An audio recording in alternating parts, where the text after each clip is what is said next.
Hey YouTube, so this is my mother's motorcycle. This is a Suzuki GN250. Very basic motorcycle, but she loves it. And she's asked me to replace the chain for her. So her one is really stretched and it's getting near breaking. She's bought that one and a few other bits and bobs for me to put on, but I'll show you how to take this one off, and then I'll show you how to cut that one, because they barely ever come perfectly fitted for the bike. You gotta bang the pins out and grind and then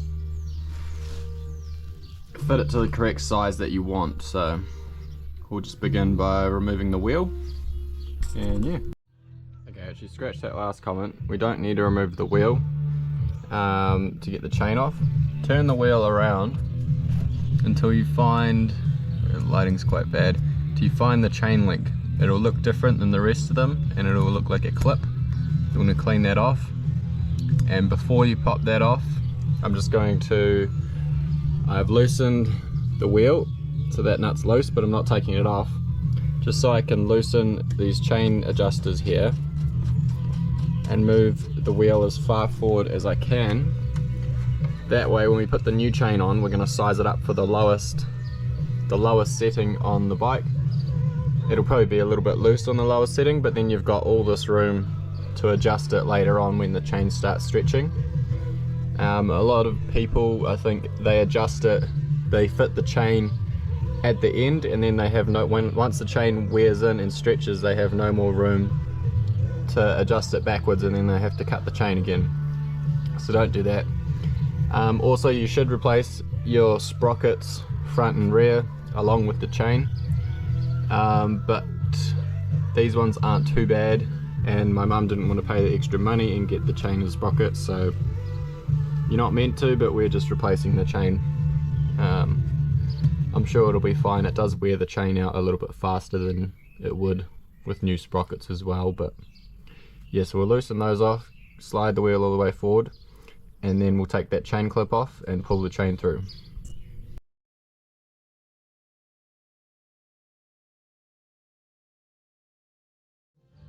Okay, so we got those off, and now you should be able to just rotate the wheel and pull the whole chain off. The old greasy thing that is going to make your hands all greasy. There we go. Put that over there. You might want to save the link and all the bits, because they're quite handy to carry with you in case your chain snaps or something goes wrong. Also handy to have a spare chain for just a farm bike or something like that. So as you can see, the sprocket isn't in too bad condition. I told my mum to replace it, she didn't want to. So we're going to loosen these right back. So I should probably time lapse this. Maybe not all the way, just about there.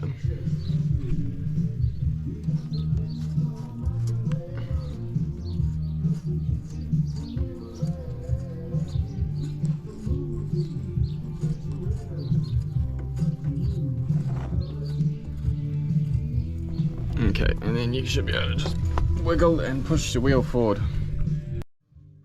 Okay, so there's my mistake. She told me she didn't buy, well, she wasn't going to buy the chain and sprockets, but I just unboxed the chain and there they are. So we will be undoing, replacing the chain and sprockets too, and there's the chain in there. So we'll have to take the wheel off this time, and I guess we're showing you how to change the sprockets as well.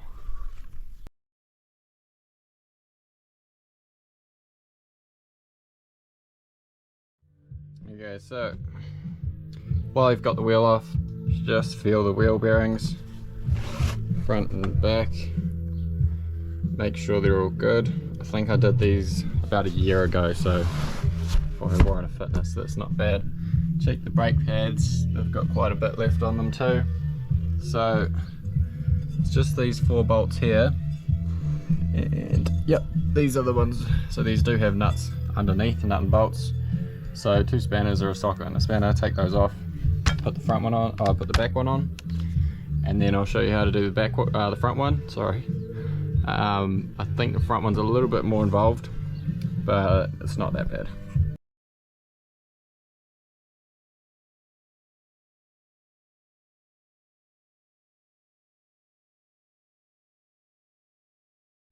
Yeah, got it off.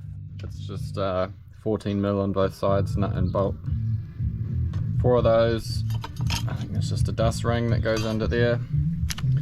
There's the old one.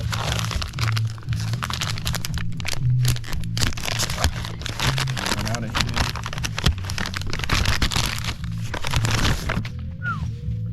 It looks a lot nicer. It does look a little bigger. I know. Same size, same amount of teeth. Awesome. Doesn't matter if it's a bit different in the teeth, your gearing will just change. So basically, make sure both sides are the same before you put it on. And which bolt holes are we using? I'd say it's the big ones. Yeah, big bolt holes. Obviously a multi-stud one. So yeah, we'll just put all those bolts back in, tighten them up. Don't forget to put that under the nuts as well, that plate. Then once we've got that on, we'll move on to the front sprocket.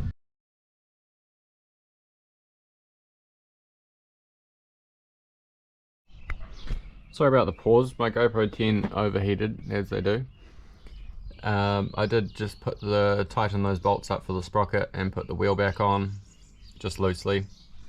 So now we're going to do the front sprocket. So it's 3 8mm bolts, one there, and one there for the cover, and then I think there's one 24mm nut. No, it looks like a 24.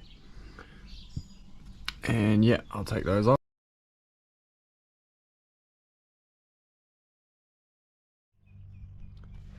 Alright, so I was wrong, it was a 30mm nut. Thought it was a 27, but no. To get it off, you might need 2 people to hold the sprocket in place and put it in gear like that, and then get a power bar and get that big nut off. I'm just going to use a rattle gun. I know it's not an impact socket, doesn't matter, I don't have a 30mm impact. And there we go. So there's that clip. I also forgot to mention, it's just a plate and you gotta bash the lip out the way. And off comes the front sprocket.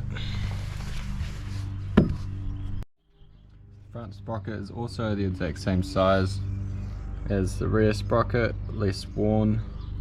That is quite badly worn on the back side of that one actually. So you put it with the little lip facing outwards, just slot straight on there, and then you put the retaining clip that also goes on a spline. Sorry, holding the camera crooked. And then put that nut back on, and then we'll see if the chain fits. So here is our new chain. We're going to test it on there. Don't put the cover back on until you're done. It's just going to make it a lot easier to leave the cover off, and click that back into neutral so it spins freely. Basically put the chain under here. Actually it's probably going to be easier to put it on the bottom there, rotate the wheel so it goes up, pull it through here, down there, and we'll see how much we need to cut off.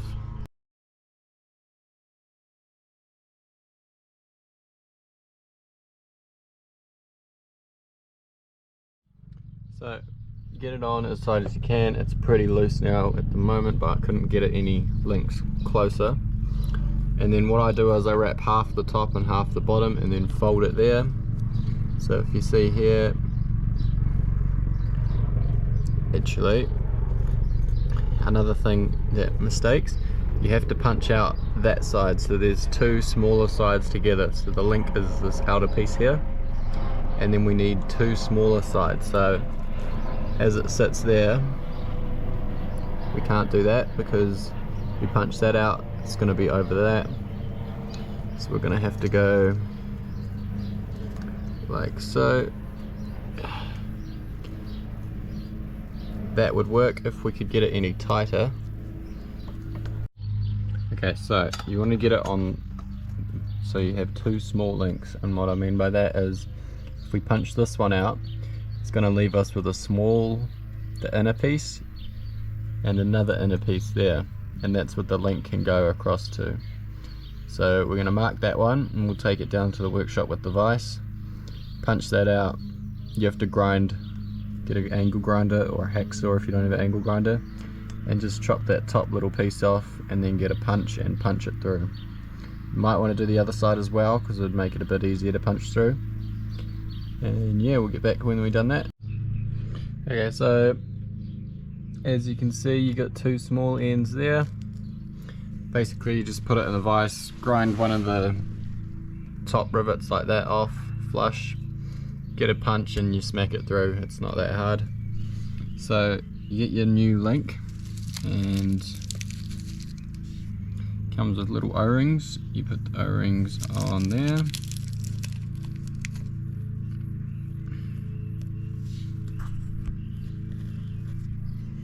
and then you press.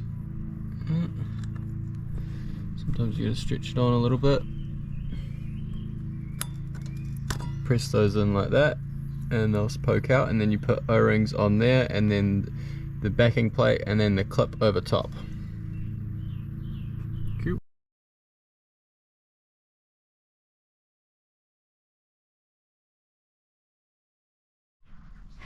Really sorry, my GoPro died and ran out of battery, and I put the rest of the bike back together. Basically, I think the last point was putting the chain on. You put the link on just the way you took it off, and then you tighten the chain up loosely, put the bolt and everything back in, get it all back to reposition. Before you tighten the bolt, tighten the chain to where you think it needs to be. This is a little bit tight. Some bikes, when you tighten the wheel back up, it tightens up. I might loosen that, but what I'm going to do is go for a drive first to try get it to beat in, and then, because a lot of the time the new chains will stretch, little tiny bits everywhere, just the powder coating coming off the sprockets and everything beating in, they'll stretch out and everything. So I might have to loosen that and just put those 3 bolts back on, the 8mm ones, and then reconnect your brake and everything back then, and yeah, new chain on the bike. Thanks for watching. Please subscribe. I'm still working out how to do YouTube and the GoPro and everything, but yeah, hopefully I'll get better with time. Cheers, thanks.